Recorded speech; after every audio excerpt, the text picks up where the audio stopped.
cérebro aqui. Então, ela é controlada pelo hipotálamo, né? Então, essa área ela vai, do cérebro, o que que vai acontecer?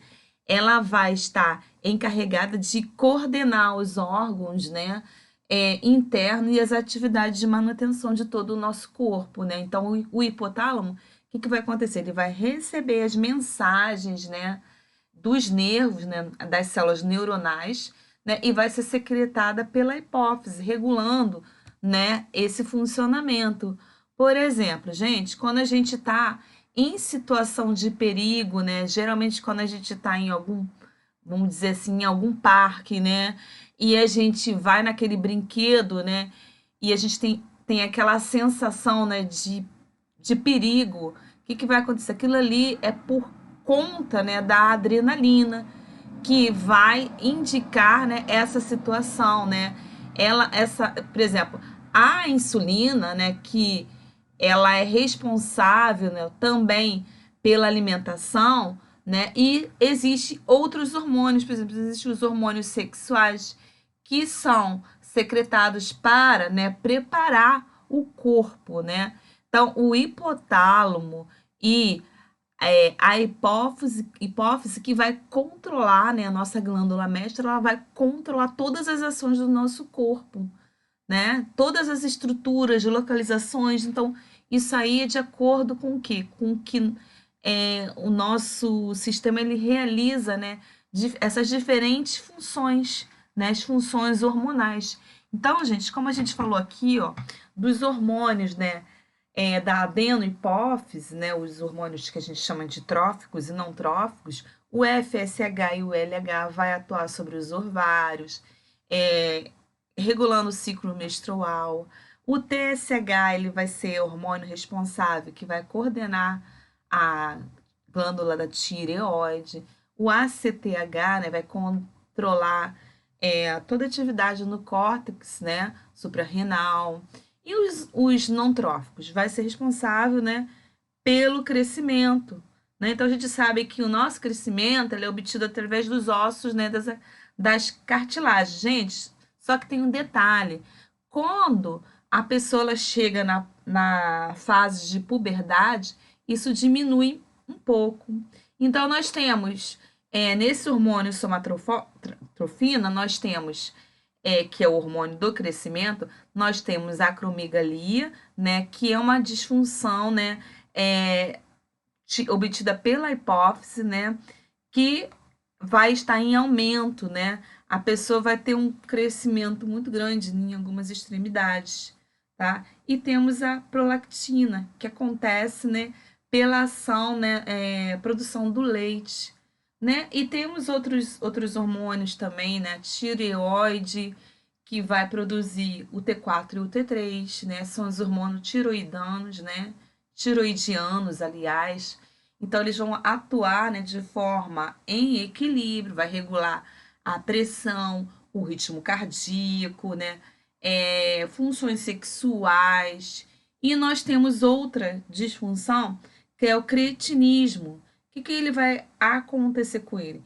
Quando estiver, né, o T3 e T4 tiver em, em diminuição, vai aumentar o suor, a pessoa ela vai perder, né, peso, vai aumentar, né, a pressão arterial. Em casos muito graves, a pessoa fica com aquele papo, né, no pescoço, que a gente chama de bócio carencial, né? E outra função também que a gente, né, acabou de falar é o cretismo, né, cretinismo, desculpa, que ele vai levar, se a mulher ela estiver grávida, o que vai acontecer com o bebê?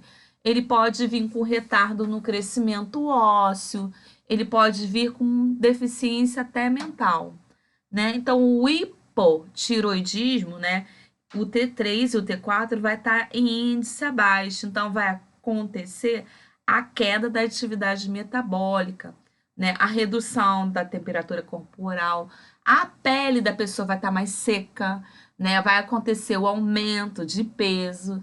Então, por que acontece isso? Porque está em baixa de ingestão de iodo, né? E aí é onde acontece aqueles aquele famoso papo, né? Que é por causa do bócio carencial, né? Nós temos a glândula mista e anficrina, né? Que é obtida pelas células alfa, pelas células beta, né? Nas células alfa nós temos o glucagon e nas células beta nós temos a insulina, né? O que vai acontecer? A insulina vai ser um hormônio que vai ser um hipoglicemiante, né? Vai promover a entrada de glicose na célula. E aí, o glucagon vai ser um hiperglicemiante, né? Um alto índice. E aí ele vai formar a glicose e a partir da glicose vai formar o glicogênio. Então, gente, nós temos também a diabetes mellitus, né? Que a pessoa, a gente sabe que é uma elevada concentração de glicose no sangue, ela é dividida em tipo 1 e tipo 2, tá? E nós temos a parte suprarrenal, que é mediada pela medula e pelo córtex, né? Produz, como a gente falou, aquelas situações quando a pessoa está em situações de perigo ou de luta, né? É por causa, né, desse hormônio aí, a adrenalina, tá? Então, o que vai acontecer? Vai acontecer o aumento da pressão arterial, né? A pessoa vai estar com os vasos em contração, pode ter até taquicardia. E onde os hormônios atuam? Vai atuar na parte genitália, no desenvolvimento dos caracteres secundários, na formação de gameta, no impulso sexual, né? E na modificação do organismo materno para receber, né? Para ter a amamentação. Tá? Então, gente, nós temos os gonadotrofinas, que são o FSH e o LH, né? São produzidos pela hipófise, né? Que vai ser controlada pelo hipotálamo. O que vai acontecer? Vai promover, né, o desenvolvimento das gonadas. Então, o FSH, ele vai ser responsável pelo desenvolvimento do folículo ovariano.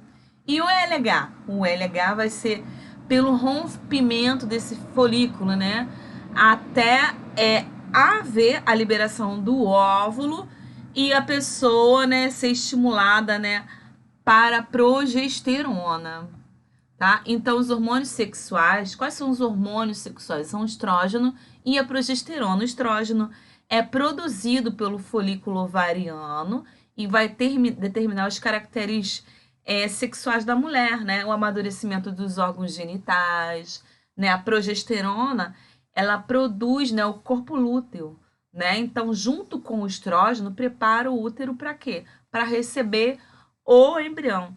Lembrando que tudo tem uma época certa para acontecer, né? Certo, galera? Como a gente falou, né, em aulas, tudo existe um momento certo para acontecer, né? E falando um pouquinho do ciclo, né, que é a preparação cíclica, que é o ciclo menstrual, consiste em um óvulo e um desenvolvimento do endométrio. Então, o que vai acontecer no endométrio? Vai haver uma descamação de 28 em 28 dias e vai haver a ocorrência da menstruação, que depende de mulher para mulher. Pode variar de 3 a 7 dias, né? É o chamado ciclo menstrual. Então, gente, o FSH induz o folículo, né? Durante a menstruação começa a ser produzido na hipótese.